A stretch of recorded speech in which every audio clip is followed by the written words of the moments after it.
Personajes de carne y sabueso.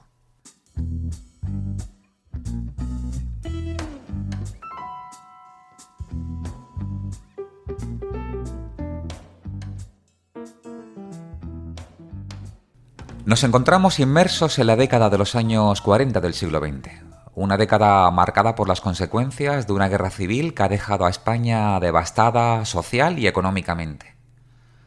Es la década del hambre, de la escasez, de las restricciones y de la falta de recursos. La cultura va a estar marcada por una corriente estética conocida como el tremendismo, que tuvo como máximo exponente a nivel literario a Camilo José Cela y su libro La familia de Pascual Duarte, y por un fenómeno editorial sin precedentes, con la publicación del libro Nada, de Carmen Laforet, ganadora del premio Nadal, que hace un recorrido por la Barcelona de esa década.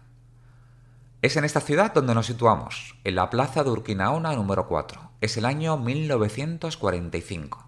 En la calle, un cartel: Detectives Vélez Troya. En la tercera planta del edificio, un detective está sentado en su despacho junto a uno de sus colaboradores. Una vez que ha terminado la reunión, el colaborador se levanta y al suelo cae su billetera, y de ella sobresale la foto de una mujer. Apenas tiene 18 años, tiene la tez blanca, los ojos azules, el pelo de color rubio trigo a un lado recogido en una trenza, y en el otro lado una flor, una margarita. El detective se enamora al instante. Es el ser humano más bello que había visto nunca. Eso es lo que cree. ¿Quién es?, pregunta. Es una prima de mi esposa, le dijo el colaborador. 3 meses después, el detective estaba casado con la sevillana Antonia, la que fue el amor de toda su vida.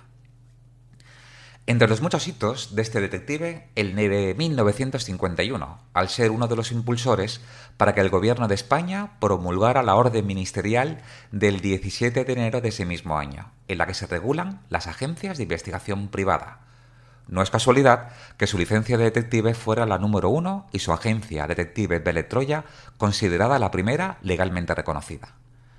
Creía firmemente en el colectivo. Como ejemplo, fue uno de los fundadores en 1958 de la primera Asociación Nacional de Detectives de España, de la cual fue presidente. En 1970 fue también fundador junto a otros de la Asociación de Detectives Privados de Barcelona, de la cual también fue presidente, y fue semilla de lo que hoy es el Colegio de Detectives de Cataluña. Creó la nit del detective, la noche del detective, en cuya noche, una vez al año, se entrega aún en la actualidad un premio que lleva su nombre, Vélez Troya.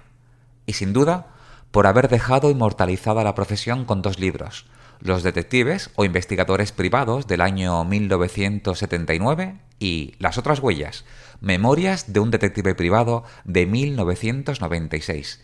2 magníficos libros de ensayo que existen sobre los detectives de verdad y de los que hablaremos con detalle en otro episodio. Dio reconocimiento y prestigio a los detectives de España, incluso a nivel internacional. Para hacernos una idea del perfil de la persona de la que estamos hablando, sin saber hablar inglés, tiene en su historial el haber sido nombrado alcalde honorario de Nueva York, ciudadano honorario de la preciosa ciudad de Nashville, en Tennessee, donde el alcalde le hizo entrega de las llaves de la ciudad, y en ese mismo estado fue también nombrado sheriff honorario. Es miembro honorario de la Asociación Internacional de Mujeres Policías y está referenciado en el cuadro de honor de la Asociación Americana de Criminología. Además, está incluido en el Who is Who de los investigadores a nivel mundial. Recibió la placa de oro de la Asociación Mundial del Servicio Secreto, de la que sería delegado para Europa en 3 ocasiones. Hoy, esa asociación es la World Association of Detectives, conocida como la WAD o sus siglas en inglés WAD, consiguiendo celebrar en 1961 en Barcelona el primer Congreso Internacional en Europa de esta asociación. Viajó hasta en 12 ocasiones a Estados Unidos. En uno de esos viajes en transatlántico estuvo cenando con la actriz americana ganadora de un Oscar en 1945, Joan Crawford, y con el músico catalán, el internacional Xavier Cugat, que disfrutaron y rieron con el modo en que el detective español relataba las anécdotas de sus casos. El protagonista de esta historia es Eugenio Vélez Troya, una de las principales figuras de la profesión en el siglo XX.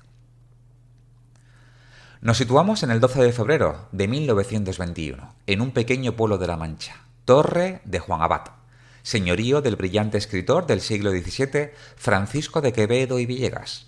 El pequeño Eugenio estuvo aquí hasta los 10 años, cuidando ovejas y observando los detalles de todo lo que ocurría a su alrededor. Fue el mayor de 5 hermanos y eso le forjó la personalidad especial que tienen los hermanos mayores, de responsabilidad, protección y trabajo. Fue un gran hermano y siempre cuidó de todos ellos. Llega a Barcelona en el año 1931, un lugar que entró en su corazón y a la que estuvo siempre agradecido por la buena acogida que le dio a él y a todos sus hermanos. Si bien su pueblo natal en La Mancha formaba parte de su piel y se escapaba cada vez que tenía ocasión. Sus primeros años transcurren en Berga, más adelante en Corbera de Llobregat, donde su padre era cartero y el joven Eugenio repartía periódicos. También vivió en San Vicente de Lorch, del que guardó muy bonitos recuerdos. Luego llegarían sus años como maestro, primero en Tarrasa, en la Escuela Pías, y por último, la ciudad de Barcelona, donde también fue maestro. Es en esta ciudad donde Eugenio estudió en la Escuela Oficial de Náutica de Barcelona para cumplir uno de sus sueños, el de ser marino mercante. Pero en este tiempo, un detective aparece en su camino, y eso cambiaría su vida para siempre al abrirle los ojos. «Háblame de tu profesión», le preguntó el joven Eugenio con curiosidad.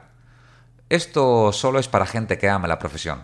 Hay que ser muy intuitivo y sagaz, ver más allá de lo que la gente suele ver». Y esa fue precisamente una de las principales características que tenía Eugenio.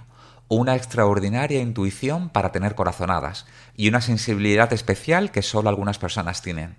Él la heredó de su madre, a la que vio fallecer en 3 sueños premonitorios, y su hija Nina y su nieta Denis también la tienen.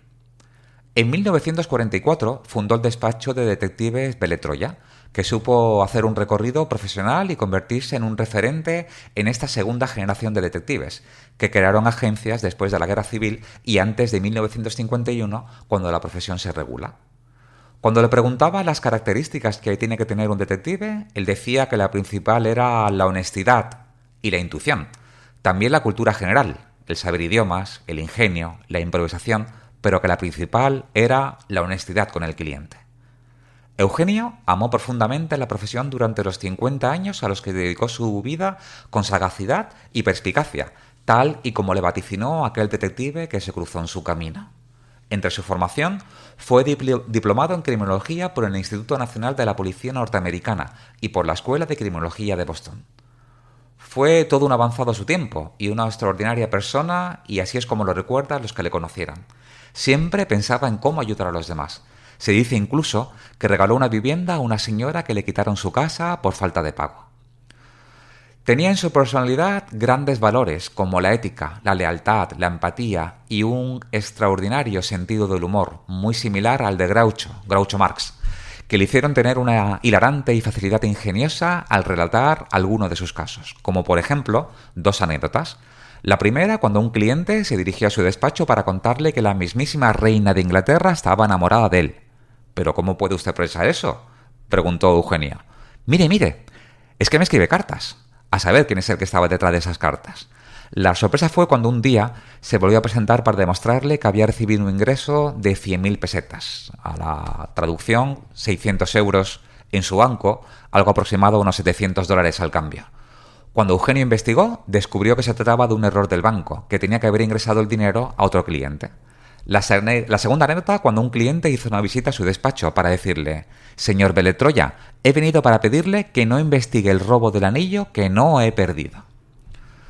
En el año 1964 fue otro referente al traer a España el primer detector de mentiras, que dicen que manejaba como nadie.